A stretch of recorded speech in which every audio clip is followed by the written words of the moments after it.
Om Namah Shivaya, Asanast Fire, here on the Way of Dharma.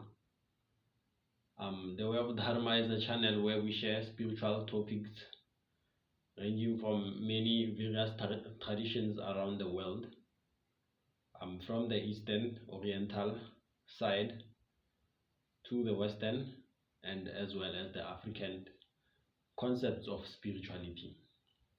In today's topic, I would like to discuss two of the major controversial topics regarding magic, and one of them is influencing the environment with your magic and influencing human beings with your magic. So let us start with the latter. I am Asanest Fire. I'm your host here at the Way of Dharma 108. I'm a practitioner of Hinduism, of magic, and other esoteric systems. I offer numerology readings here on my email asanest.fya@gmail.com. I have been practicing magic for the past 6 years, and I'm confident enough because I've seen results. So know that when you are speaking to me, you are speaking to a practitioner. I'm also knowledgeable in the art of mantra chanting and yoga.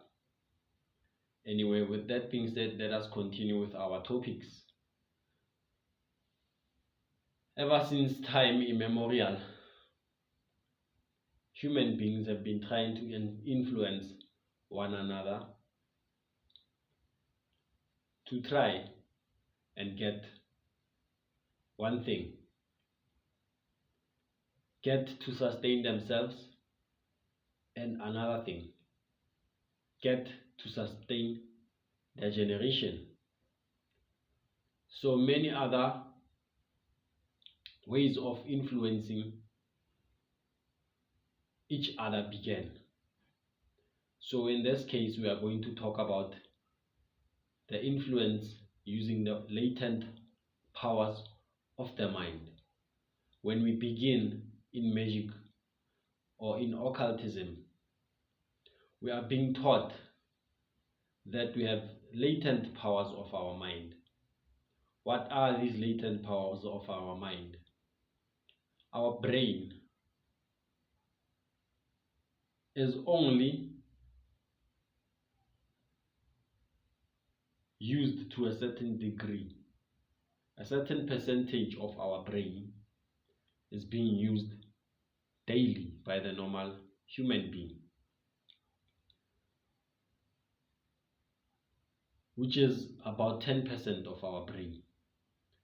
So in terms of the mind, we are using a lesser degree of our mental ability and capabilities. So in the art of spirituality, occultism, and esotericism, we are studying that which is latent, that which is hidden about the mind, that which is hidden about higher occultic spiritual practices.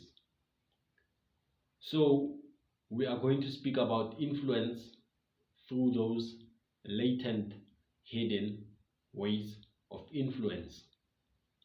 We are using the powers of our mind. In terms of, let's start with black magic.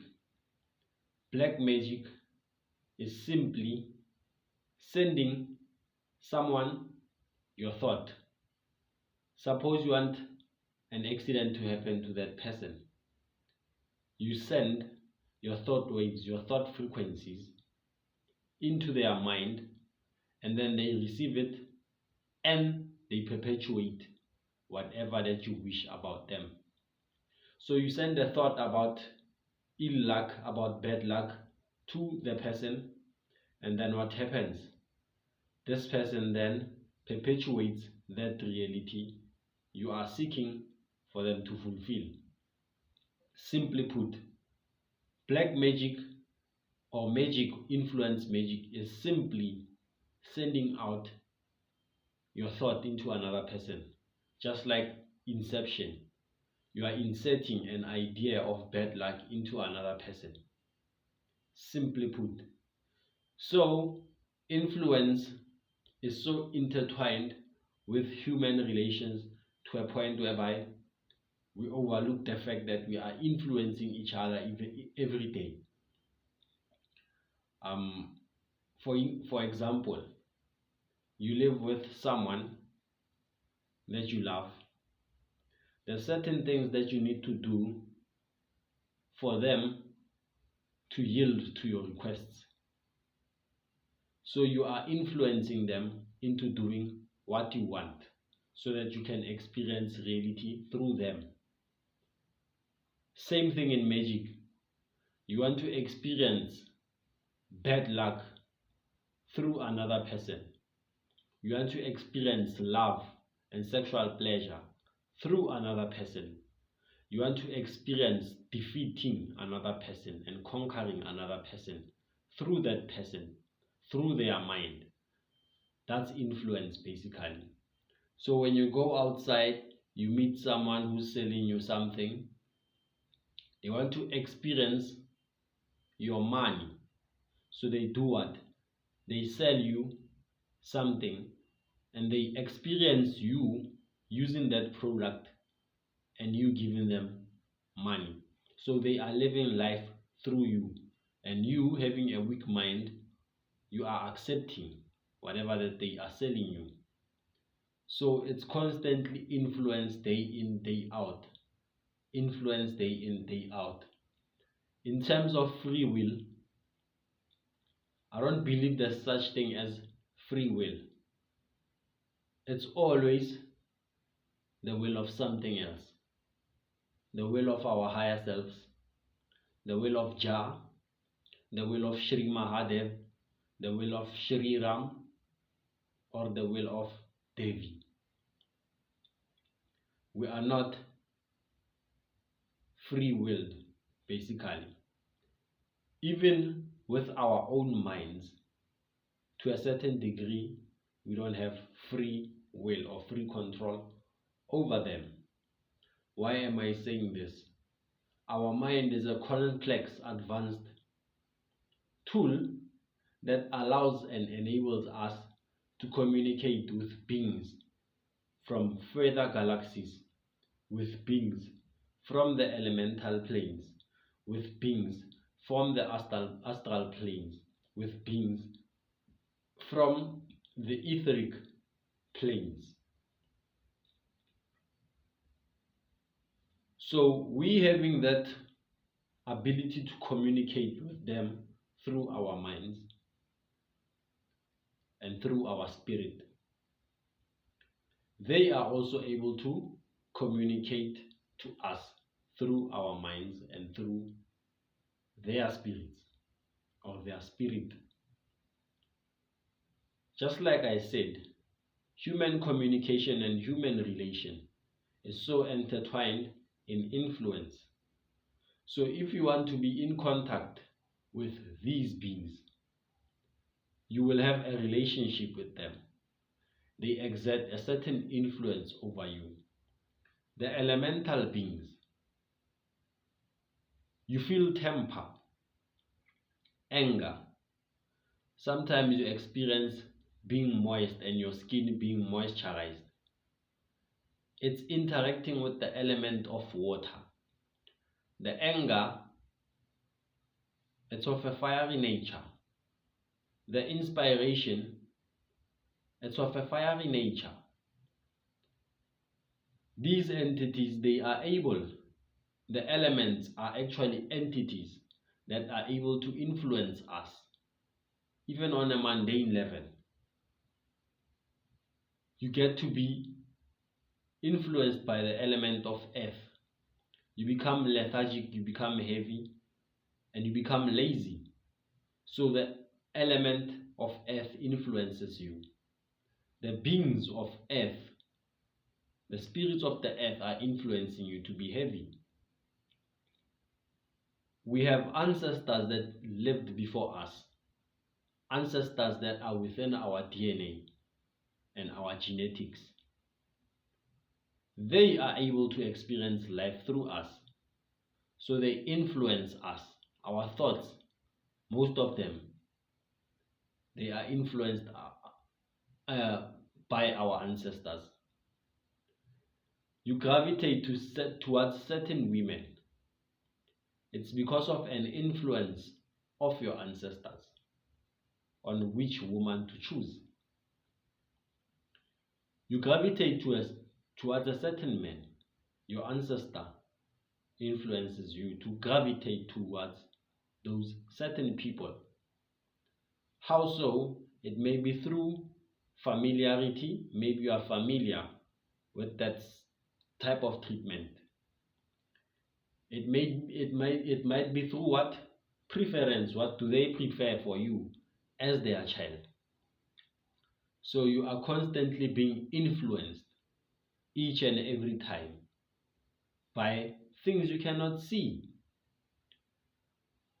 Influencing other human beings, it's a very, very vital part of magic that is being overlooked. You can maintain harmonious relationships with influence magic. You can attract potential mates with influence magic. You can attain levels of career and economic power through influence magic. You can change the world through influence magic. How so? These swamis that we are often attracted to, these magical figures that we are drawn to and attracted to, our role models.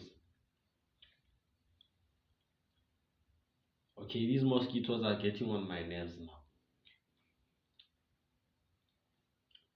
So yes, as I was saying, our role models,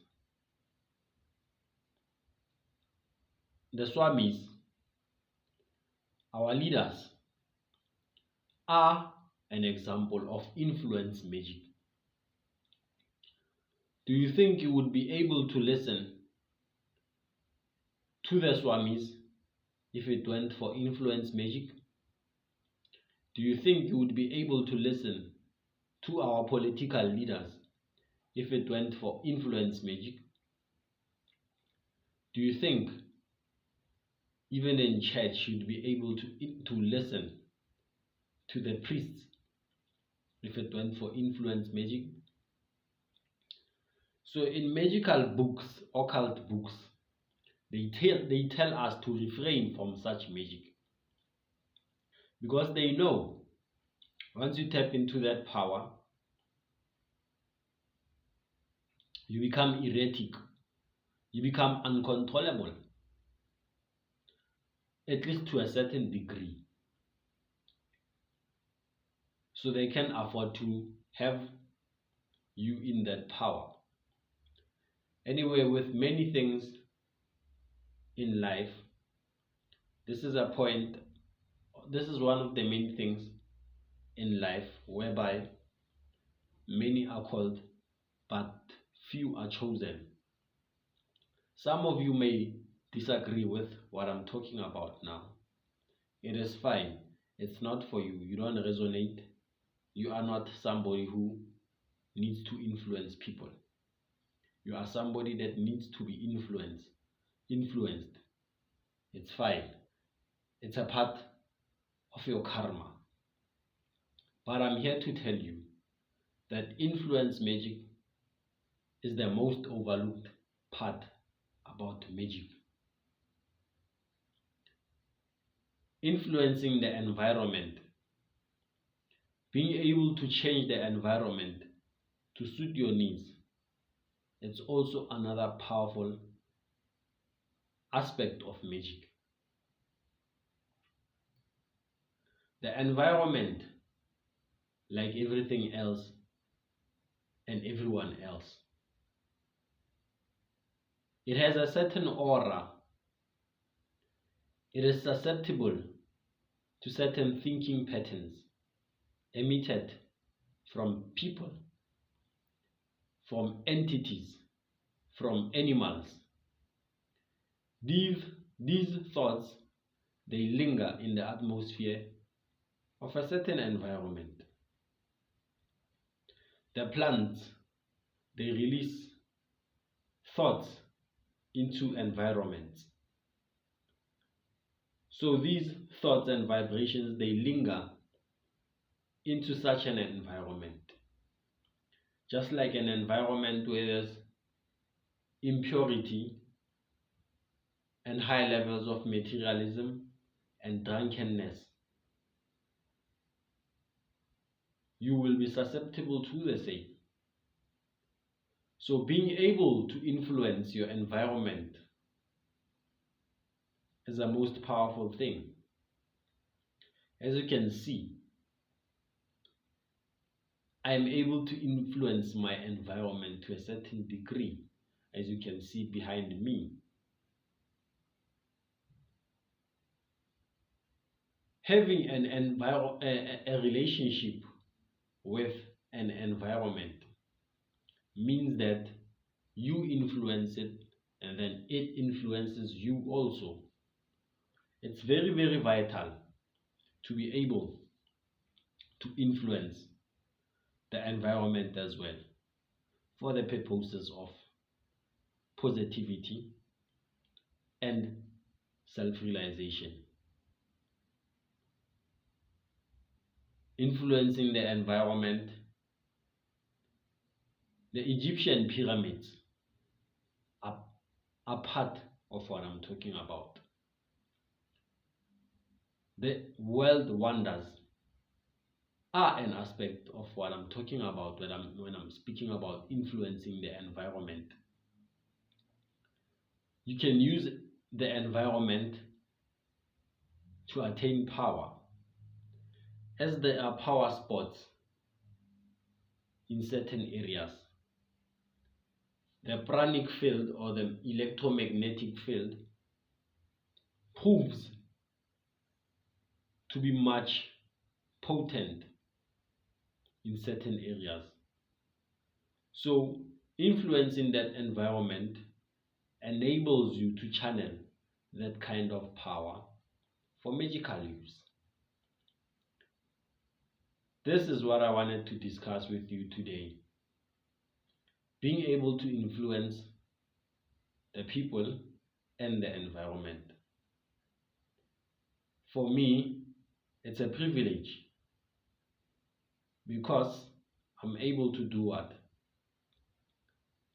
To fix most of my human relations. I'm able to get my way most of the time, and I'm able to have a harmonious life to a certain degree. Now there's a line that you need to draw between trying to take over someone's life and just modifying certain aspects about certain individuals. Because when you cross that line,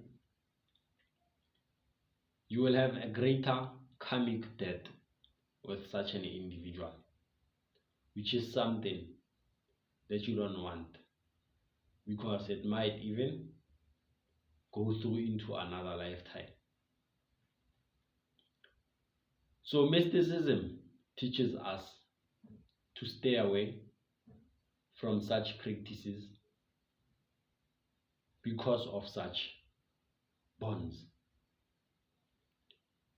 However, in some spiritual texts that were manipulated to restrict us from getting power, they make it seem like it's taboo, like it's evil, while the politicians are always influencing us, sending us TV commercials, sending us social media commercials on our phones, using WhatsApp statuses to influence how we think on a daily, sending subtle vibrational frequencies with things such as the Wi-Fi, sending frequencies with tones that we cannot even hear with our ears, trying to modify us, sending frequencies that constantly eat away our aura to influence us into a depressive state of mind. While the preacher is also influencing you to put in money every Sunday into the church. They call it a tithe. While everyone else in power is influencing you to go into business with them. They tell you that influence magic is taboo. There's no separation between the physical world and the spiritual world. People influencing you using television is similar to me influencing you using my internal thoughts and my internal mind. Because when you influence a person, you influence their mind. Their mind is what influences how, or is what determines how their spirits will be, the behavior of their spirit. So you are in actuality influencing someone's spirit. A spirit is part of the subtle bodies of the soul. To a certain degree, they are influencing our soul. You see the depth of this thing. And these are some of the things that I've learned through Devi Ma Bhuvaneshwari. You can never say you are not infringing upon someone else's free will, because each and every day we are constantly controlling people's spirits. I'd like to reach a conclusion.